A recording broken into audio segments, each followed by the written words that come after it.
আচ্ছা, আপনি ভাবছেন যে আমি আমার টাকা ইনভেস্ট করব, আমার ফাইন্যান্সিয়াল গোলের জন্য আমি ইনভেস্ট করব, তার জন্য একজন ফাইন্যান্সিয়াল অ্যাডভাইসার বা ওয়েলথ কোচের কি প্রয়োজন আছে?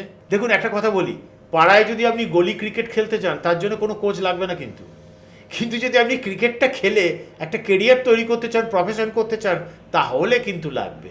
ঠিক একইভাবে আপনি খুব ছোটো মোটো একটা ইনভেস্টমেন্ট টেস্ট করতে চান, তার জন্য কোনো ওয়েলথ কোচ লাগবে না।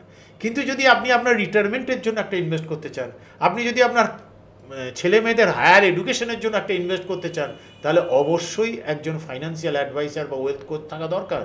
একটু মাথা ধরেছে, একটু পেট খারাপ হয়েছে, তার জন্য ওষুধের দোকান যথেষ্ট, কিন্তু একটু বড় কিছু হয়েছে তার জন্য কিন্তু ডাক্তার কাছে যেতেই হবে। তা লাস্ট 20 বছরে এরকম প্রচুর মানুষ ভুল ভেবেছিলেন আগে, তারা পরবর্তীকালে আমাদের ওয়েলথ কোচদের সঙ্গে কনসাল্ট করে তারা কিন্তু তাদের নিজেদের ফাইন্যান্সিয়াল গোলগুলোকে ফুলফিল করতে পেরেছেন। আপনিও যদি চান তাহলে এই যে নিচের আমাদের যে কন্ট্যাক্ট নাম্বার রয়েছে, এখানে ফোন করে আপনি আমাদের হেল্প নিতে পারেন।